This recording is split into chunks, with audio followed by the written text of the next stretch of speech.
Okay, so this problem is kind of related to the last one, the similar kind of theory. In this problem, we have A going to B, but it's found to be a first order reaction. And like I said earlier, finding the rate constant K is kind of an important part when it comes to reactions like this. So someone did the data, they plotted the data out, and they found this was the linear regression of the data. And you can see there's a negative slope and a negative y-intercept. So the question is, what's the value of the rate constant K if this is a first order reaction? And if you look back to this cool little graph I just happened to make earlier for whatever reason, of course it was planned. Anyway, how they got this data is they would have had to plot the natural log of concentration versus time. First order reactions, that's how you get that kind of straight order to go. And slope is always related somehow to K. And if you don't remember which version of this it is, just remember K is always a positive number, all right? It might have different units and stuff, but K will always be positive. So by default, take the slope and make it a positive number. And that's what you want to do. Slope equals minus K for first order. So minus this number right here, it would give you a positive 0.00106. That would be the rate constant K for this particular value. So, cool. The y-intercept is related to the natural log of A0. And we'll start using here in a little bit. Natural log A over A0 equals minus KT. And if you take this part apart, natural log A over A0 is equal to natural log A minus natural log of A0. This is something from the logarithm world. I don't know why it works, but I do know it does work. So anyway, if you rearrange all this then, natural log of A equals minus KT plus natural log of A0. And this expression is like a straight line, like y equals mx plus b, all right? So the slope m equals minus k. You're plotting time and natural log of a on the y-axis, and then the y-intercept equals the natural log of a0. And if you remember, a0 is how much of the stuff you started with. So if you can find from a regression what the y-intercept value is, you let that equal to natural log of a0. In this case, a0, e to the minus 3.91 is how you get rid of the log. 0.020 molar is how much of the stuff they started with.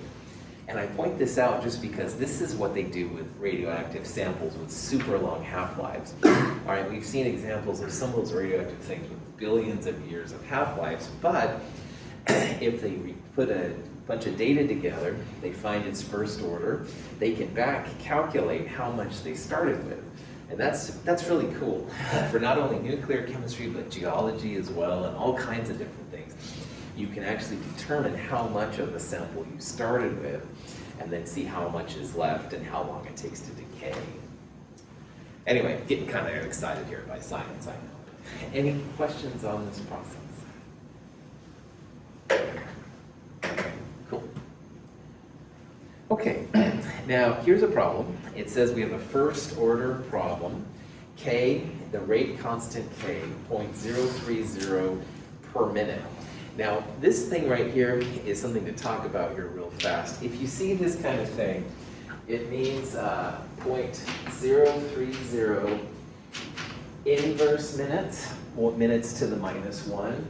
Or it's 0.030 divided by minutes. Sometimes you'll see it that way. Don't get too worried about that. Just realize it's the rate constant K. And K has to be a positive number all the time. So anyway, we're starting here with 0.36 molar, 0.36 moles per liter. And you want to know how much A is left over after 46 minutes. And so what I would do on this problem is go back to this thing right here. This is the integrated first order rate log. and it works again for anything first order. So that's all of biology, that's all of nuclear chemistry, and that's most of regular chemistry as well. So in this problem, your A0 is 3.36. That's the number that goes there. This K thing goes right there, and T time 46 minutes goes right there. The only thing then you don't know is A. So see if you can solve for A here. We'll talk about how to solve for A if you don't know how to solve for it in a little bit. Pretty powerful equation when it comes to chemistry.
Does anybody need more time on this one?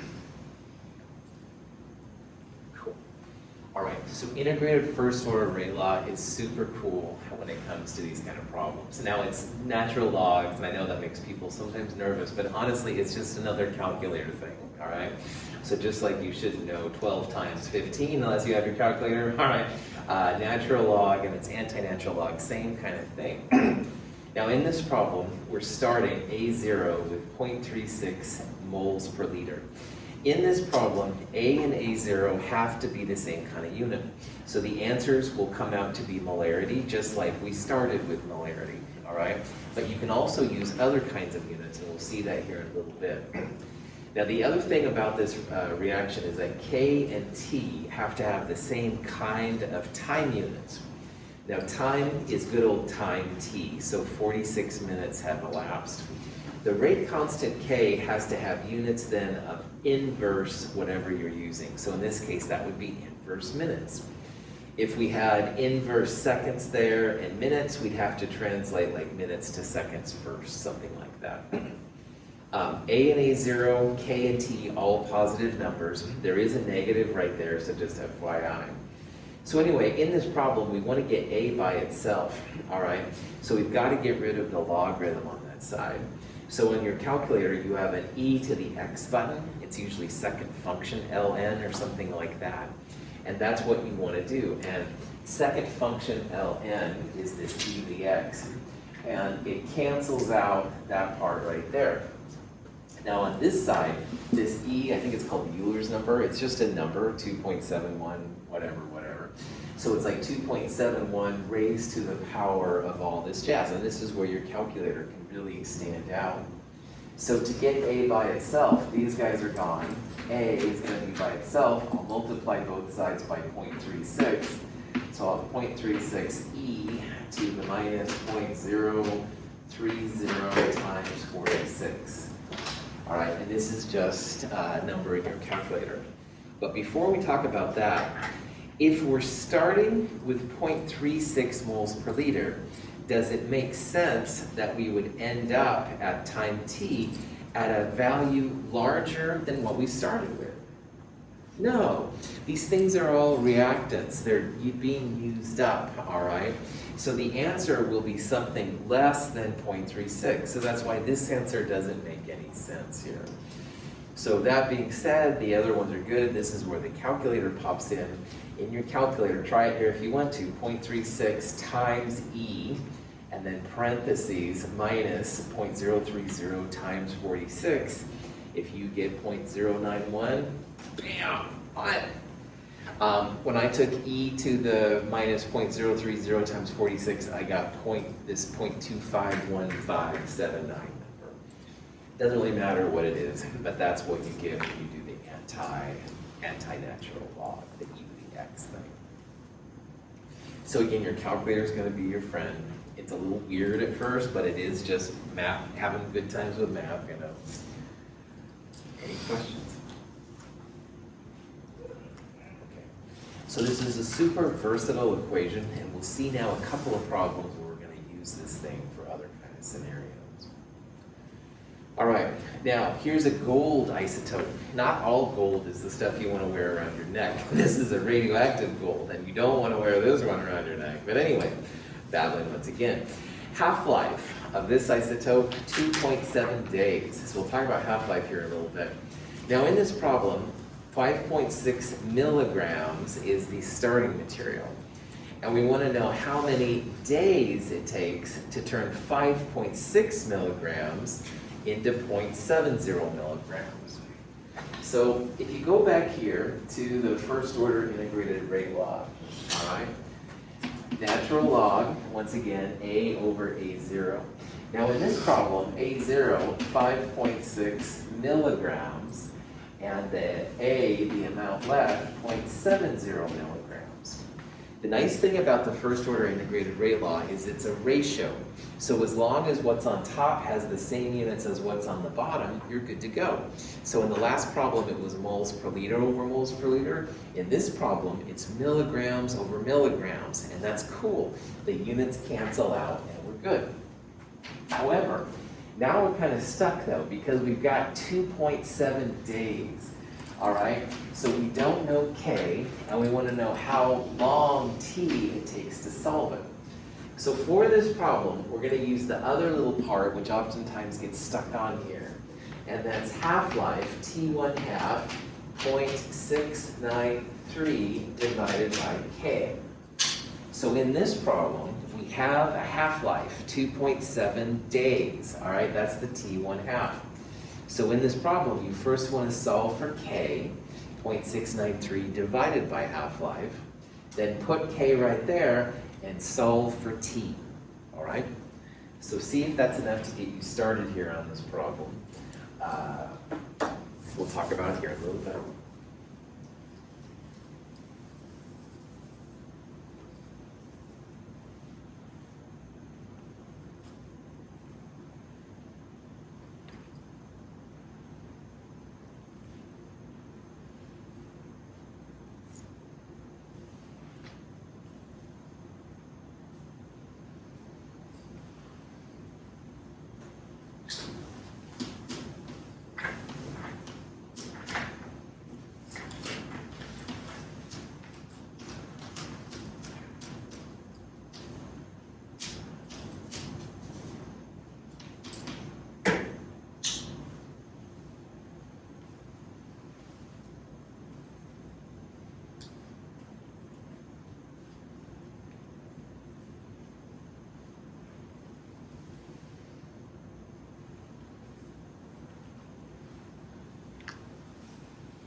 Natural log of A over A0 equals negative K to the T1 half. T1 half equals 0.693 over K. So there's two separate equations, all right? This is time elapsed to get to A, and this is the half-life. So if you wanted your A0 to get half of what it was, that's when you would use T1 half. So this is K times T. So in this problem, if you ignore this part, you don't know K or T. All right, you want to solve for how long it takes, but you don't know. So this is when this other equation comes in handy. Half-life equals 0.693 divided by K. So if you rearrange this then for K, like put K here and T1 half there, then K equals 0.693 divided by half-life. So here what I did is I rewrote K. I just put in 0.693 divided by half-life. So the half-life for this problem is 2.7 days. You would just put 2.7 right there. All right. So you just replace the whole negative K of T with T of 1 half. I replaced all of K with this part, but T is still here. All right, you still want to solve for K. So T here will be this divided by this part right here. All right.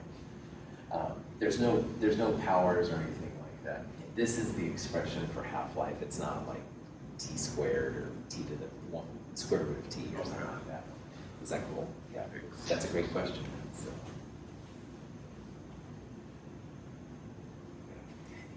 one half to the power looks like a square root if you're into math, but this is not that kind of 1/2. This is just the simple.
Does anyone need more time on this problem?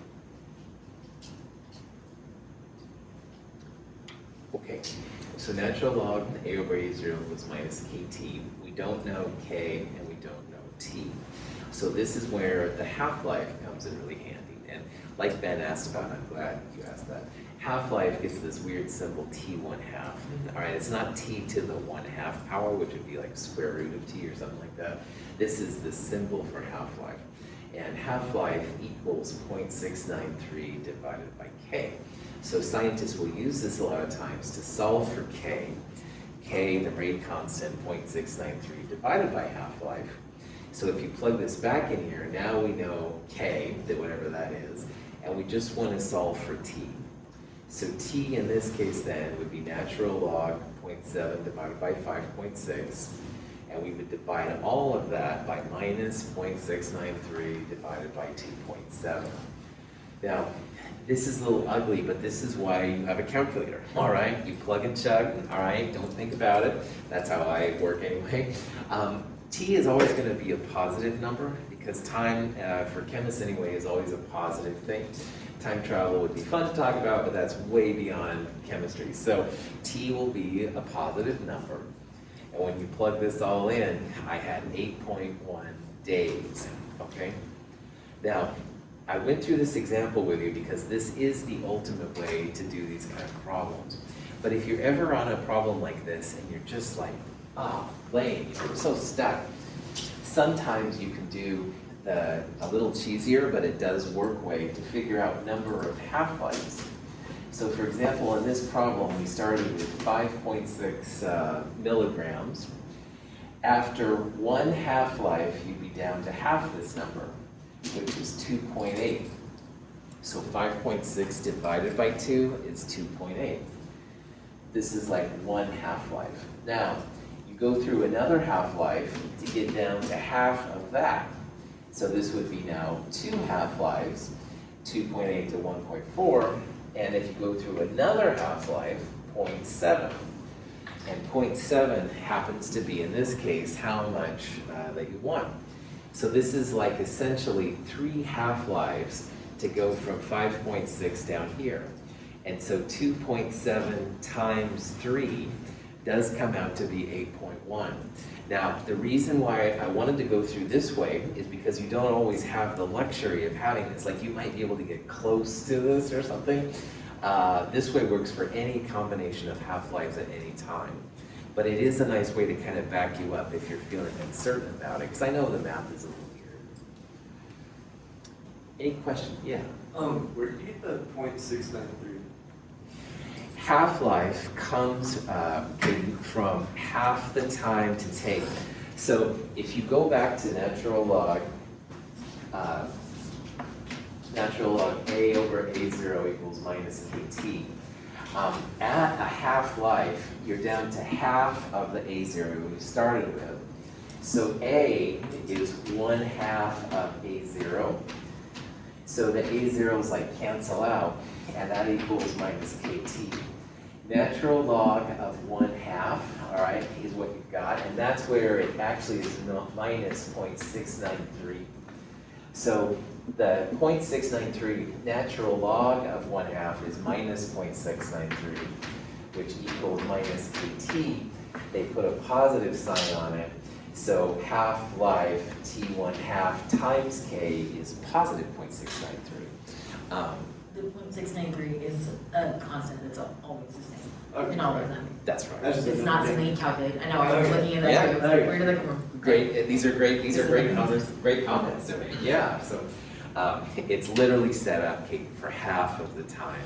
It just happens to be that natural log is 0.693. Okay, so with half-lives, always use 0.693. So if it's a first order, which is 99% of the time, yes, that's right. That's Okay. right. Good, excellent questions. Good. What if it's like second order or?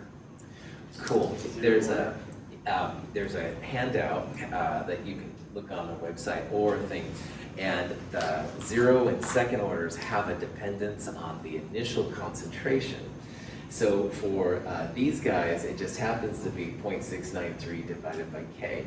But for the other ones, it's like A0 over 2K, I think, for 0, and I think second order is A0 times K.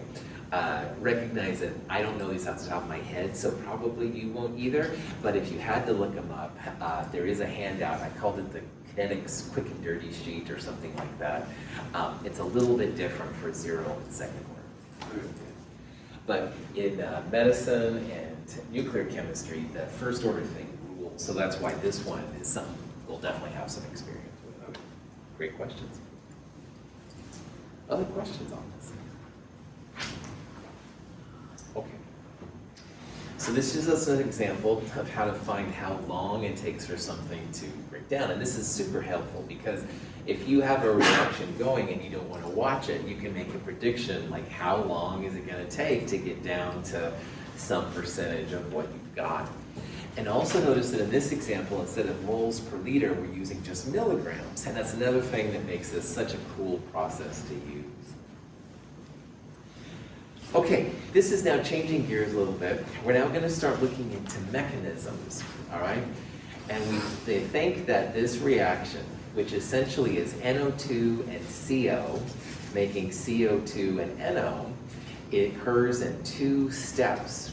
So the question is, based on this mechanism, which of these would be the expected rate law? So see if you can figure out what all of that means, and we'll talk about it. And remember, this slow step is what determines how fast a reaction goes. So focus on that slow step.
when we started talking about kinetics, I did a silly thing where I went over to Ben and I said, hey Ben, what's going on? And so I use that as an example because where I am right now is like the starting position, and saying hi to Ben was like the ending position. And in the first way I did it, I did the normal, went around the desk here and said, hey Ben. But then I went over the desk and kind of crazy. I'm not feeling that this morning, so I'm not going to repeat it. But that would be an alternative way to go say hi to Ben. And I could walk here, and I could walk over there by Emily and come around to Ben. There's lots of different ways that I could go from here to Ben. And why that's relevant is that in chemistry up to this chapter, we've only looked at beginning and ending. We haven't looked at how reactants go to products. And there's a whole bunch of different pathways. So a mechanism, like this guy up here, is an example how chemists are trying to describe how reactants are going to products. Now up here on the board, I took both of those two steps together, and what I did is I put all the pieces that are left over down here. So for example, here's NO3 as a product, and here's NO3 as a reactant. So NO3 does not appear in the final reaction. And if you look at this long enough, one of the NO2s we start with is canceled by one of the NO2s right there. So at the end of the day then, one NO2 reacts with one CO to make NO and CO2. And this is the before, and this is the after. So in this thing, you can see that it goes through a wild NO3 step, and NO2 is used up and then regenerated at the end. So we're seeing a lot more detail here about before and after than we would normally. Now, you can make a whole bunch of different mechanisms, but there's a couple of things that have to be followed if you've got a good mechanism. And number one is that when all is said and done, all of these mechanism steps together have to give the overall reaction. So for this one, it's NO2 plus CO making NO plus CO2, all right? The individual steps together give you the overall chemical reaction. But the second thing is that the slow step helps you understand what's happening with the rate law. So if this is a good mechanism, the slow step reactants will be shown in the rate law. A reaction is no faster than the slowest step, just like a chain is no stronger than the weakest link, all right? So the slow step really is what determines how fast a reaction goes. And in this slow step, two NO2s are coming together, and there's no CO at all right? So two NO2s is what a second order reactant's all about, all right? This rate law, if this is a good mechanism, should have two NO2s in the rate law. So C here would be the rate law if this is a good mechanism. Now notice here that CO doesn't appear at all right?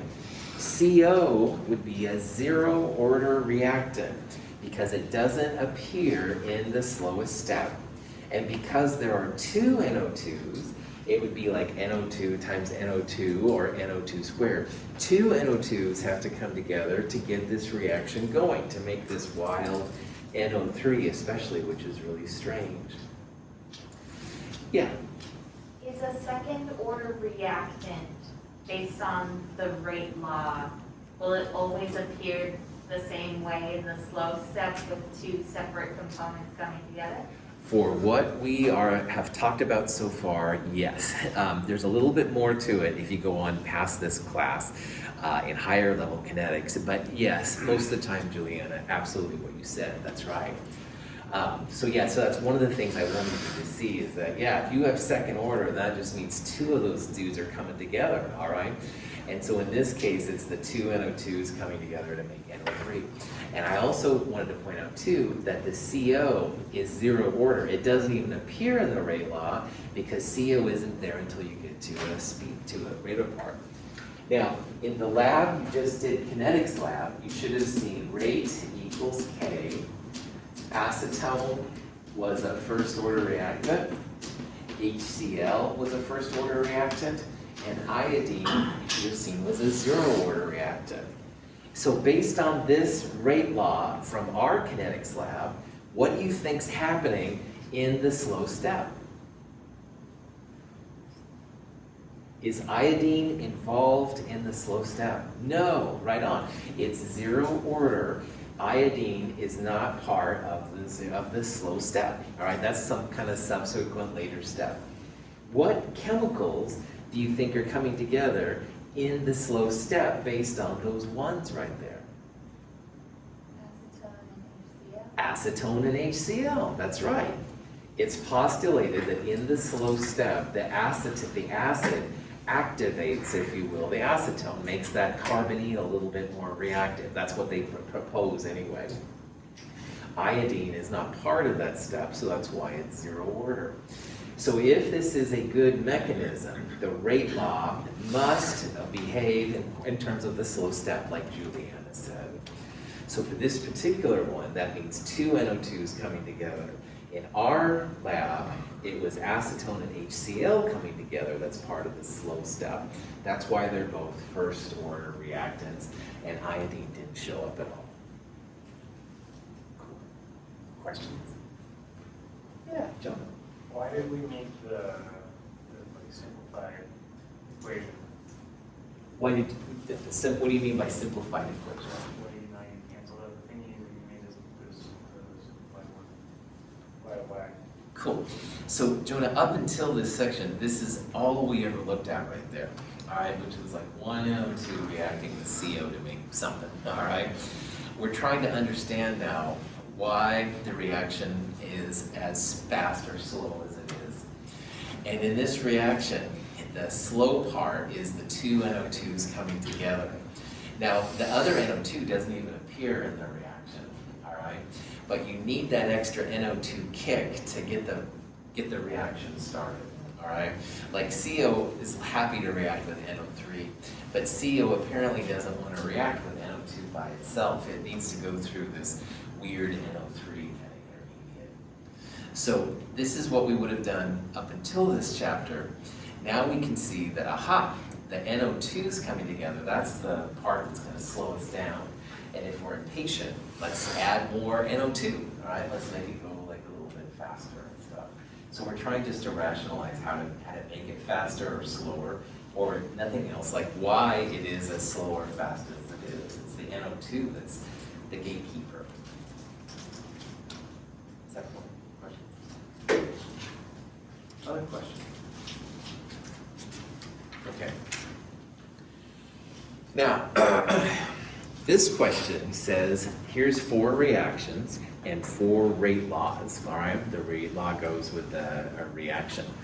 And see if you can figure out which of these is a single step. Now, what we just went through, this was a 2-step mechanism, all right? In the 2-step mechanism, it's the slow step that showed up in the rate law. So we saw rate equals K times NO2 squared. See if you can figure out, based on these 4 different combinations, only one of these would be a single step. Like you don't see a slow and a fast step, it's just one reaction. See if you can do that. And remember that slow parts appear in the rate law, okay?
So in the last example, this was a multi-step mechanism. The overall reaction, like Jonah asked about, was NO2 and CO going to NO and CO2.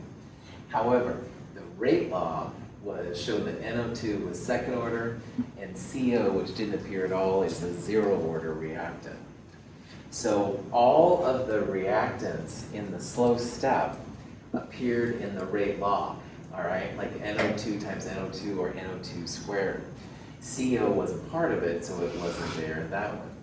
And same thing for the lab that we did, all right? We saw the acetone and HCl were first order, so the slow step was acetone plus HCl. Iodine, zero order, must have been part of a subsequent step, a faster step, so it didn't show up. Now, some reactions are single step, all right? What you see is what you get. Often, though, you'll have more than one step, like these guys are right here. But it's easy to tell if you do. If these are single step mechanisms, all right, then all of your reactants, as they are listed, will end up in your rate law. So D, for example, is not a single step because it has NO2, but it doesn't have CO, all right? So this is saying that something in the slow step involves one NO2, and CO must be involved in some kind of subsequent faster step. A is a good example of one that's also not a single step. It's true we have NO2, and it's true we have F2, but if this was a single step, we'd have two NO2s. We'd have a second order NO2 and a first order F2. So the 2 and the 1 would literally be a 2 and a 1 right there.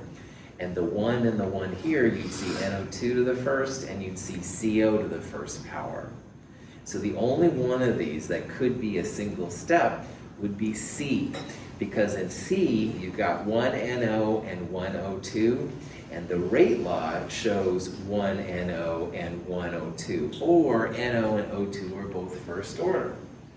So if the reactants correspond beautifully with the rate law, that's when you've got a single step. It doesn't happen that often, especially when the reactions get more complicated. So if this one was a single step, you'd have rate equals K times NO2 to the first power times CO to the first power. If this one up here was a single step, you'd have rate equals K times NO2 squared times F2 to the first power. If this one, which is weird, was single, you'd have rate equals K times H2 times Br2, but it would be to the weird half power, which does happen sometimes, although it's very rare. This is something weird going on. So the only one of these where reactants and the orders are the same is C. So that's one way to tell if you have a single step. Any questions?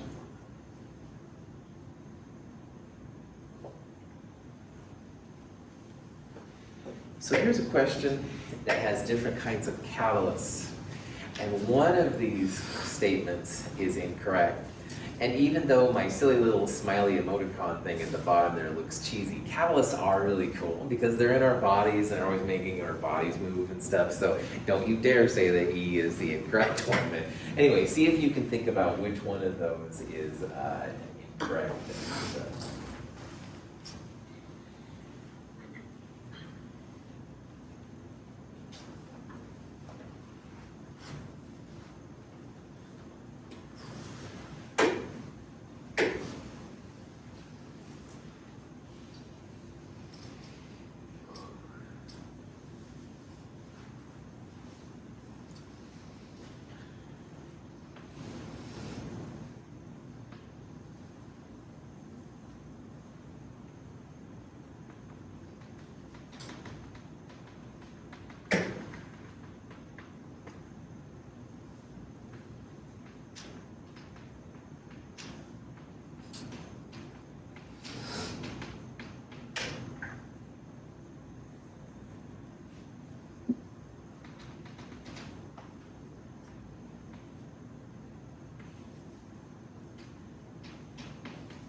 All right, this is a horribly cheesy diagram.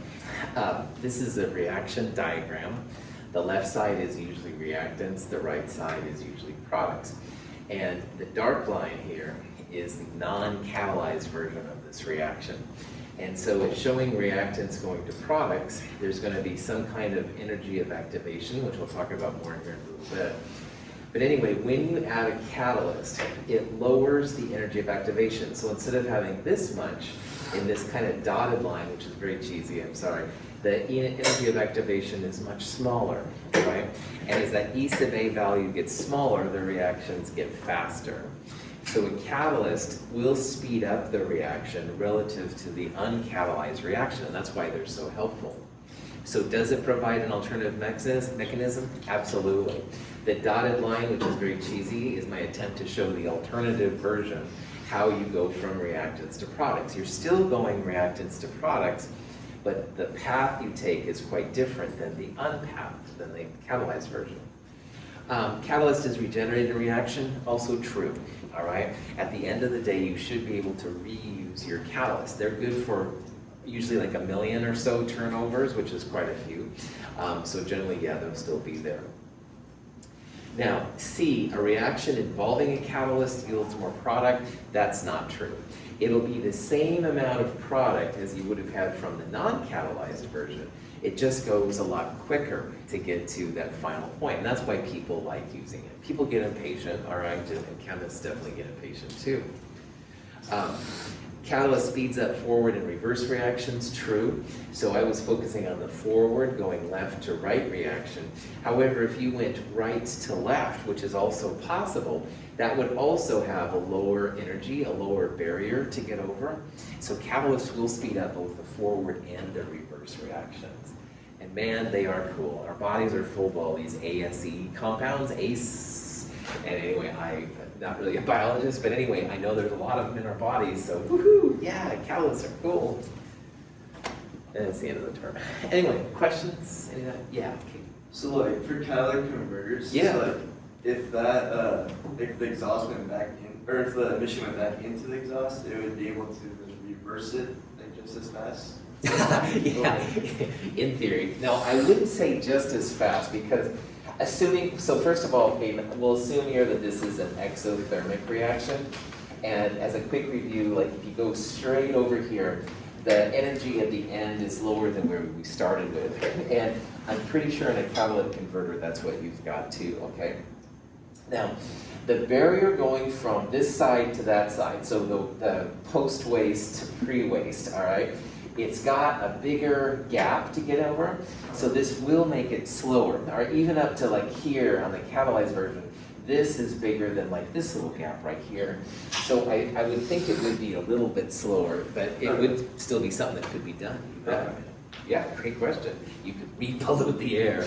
That sounds like a Dr. Doom kind of thing to do.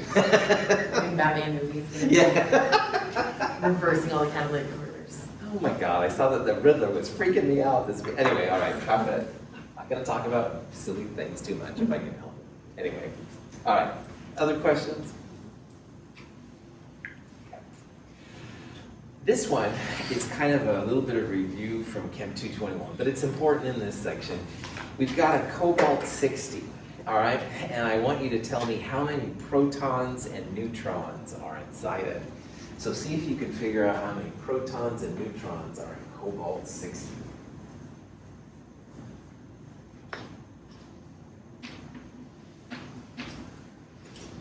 The 60 is the upper left-hand corner. If that makes any difference.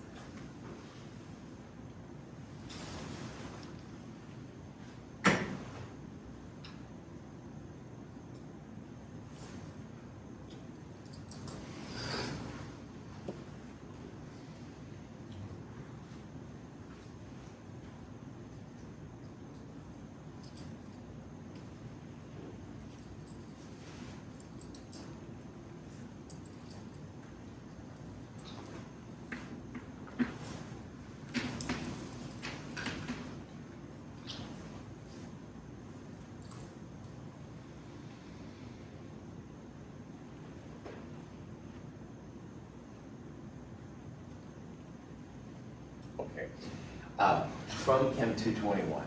Isotopes have the same number of protons but different neutrons to them, all right?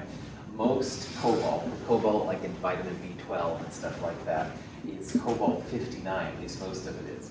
This is a weird form of cobalt 60. It's radioactive, it breaks down, stuff like that. So these are the mass numbers. Mass numbers are protons plus neutrons. The lower left number, the atomic number, is the number of protons, and that's the number that's on the periodic table.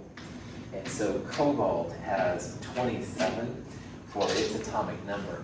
And so for both of these, even though we're just talking about cobalt 60, in the lower left number, that would be 27. And 27 is the number of protons, all right? So 27 is the protons, and in the problem we're looking at here, 60 is protons plus neutrons. Then 60 minus 27 will give you the number of neutrons. So this crazy thing has 33 neutrons.